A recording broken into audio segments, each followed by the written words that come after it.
జై శ్రీరామ్. ఈరోజు cauliflower masala curry చేసుకుందాం.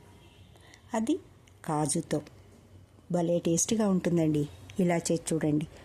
ఎప్పుడు టమాటా వేసుకుంటే కొంతమందికి పడుతుంది టమాటా, కొంతమందికి పడదు. ఒకే టేస్ట్ ఎందుకు, ఇలా వెరైటీగా కూడా చేసుకోవచ్చు. కాజు పేస్ట్తో చాలా రుచిగా ఉంటుంది. మీరు ఎప్పుడైనా చేశారో లేదో నాకు తెలియదు, కానీ నేను చేశాను. ఇప్పుడు చూడండి, బడే టేస్ట్గా ఉంది. దానికి ముందుగా మామూలుగా మనం అన్ని కూరగాయలకు వేసుకున్నట్టు పోపు చేసుకొని, కాకపోతే 2 లవంగాలు, 1 యాలకు, చిన్న పట్ట ముక్క, బిర్యానీ ఆకులు.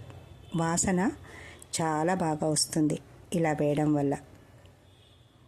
అందుకని ఇవన్నీ వేసి, ఉల్లిపాయలు, 2 పచ్చిమిరపకాయలు వేసి, చాలా అంటే కొంచెం గోధుమ కలర్ వచ్చేంత వరకు ఉల్లిపాయలు మగ్గనిచ్చిన తర్వాత అప్పుడు అల్లం వెల్లుల్లి పేస్ట్ వేసి, అది కూడా కాస్త గోలిన తర్వాత, పచ్చిగా ఉంటుంది కదా, కాస్త గోలిన తర్వాత అప్పుడు మనం కాలీఫ్లవర్ అంతా ఏరి, మీకు పురుగు లేదు అనుకుంటే ఊరికే డైరెక్ట్ వేసేయచ్చు. లేదా కొంచెం పురుగు అనిపిస్తోంది అనుకున్నప్పుడు మాత్రం వేడి నీళ్ళలో సాల్ట్ వాటర్లో వేసి వడగట్టుకొని తీసి పెట్టుకోండి. అది ఇందులో వేసుకోండి. మీరు చిన్నగా తరుక్కుంటారా, పెద్దగా తరుక్కుంటారా, మీ ఇంట్లో ఎలా తింటారు, ఎలా ఇష్టంగా ఉంటుంది, అది మీరు చూసుకొని వేసుకోండి. ఓకేనా? నేను మాత్రం బాక్స్లోకి, పెద్దగా ఉంటే బాక్స్లో పట్టదు, 2 ముక్కలు పడితే వాళ్ళకి సరిపోదు అని ఇలా, అంటే మీడియం సైజులో తరిగాను, కనిపిస్తుంది అనుకుంటాను. ఓకేనా? ఇలా తరిగాను. ఓకేనా? దీన్ని మంచిగా కలిపిన తర్వాత, అంటే ఆ నూనె, ఉల్లిపాయ, ఈ మసాలా అంతా దానికి పడుతుంది ఇలా కలపడం వల్ల.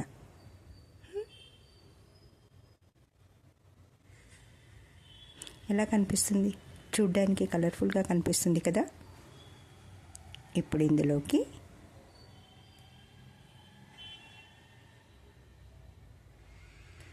పసుపు,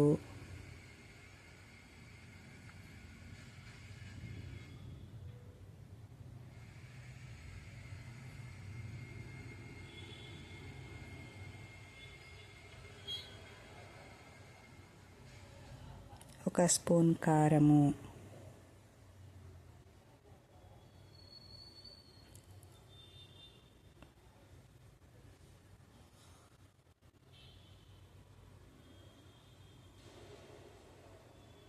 ఒక స్పూను సాల్ట్.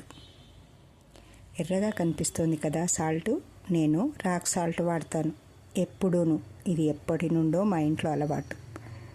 రాక్ సాల్ట్ వల్ల ఆరోగ్యానికి చాలా మంచిది. కొలెస్ట్రాల్ పెరగదు, రక్తము గడ్డకట్టనివ్వదు. ఇది మా మామగారు వాళ్ళ గురువుగారు చెప్పారు. ఎప్పటి నుండో మేము ఇదే వాడుతున్నాం. కూర కూడా టేస్ట్గా ఉంటుంది, మరీ ఉప్పగా ఉండదు. తర్వాత కాస్త ఉప్పు కారం కలిపిన తర్వాత కాజును పేస్ట్ చేసి వేశాను. సాల్ట్ గురించి చెప్తూ వేసిన పేస్ట్ గురించి చెప్పలేదు. ఓకేనా?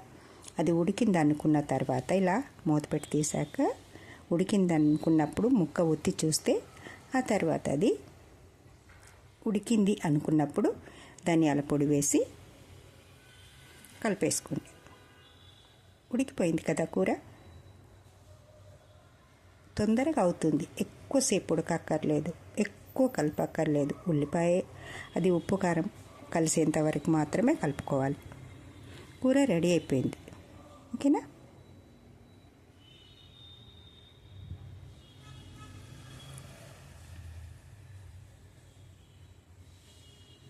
ఓకే ఫ్రెండ్స్, మీరు చేసి చూడండి, తిని టేస్ట్ చేసి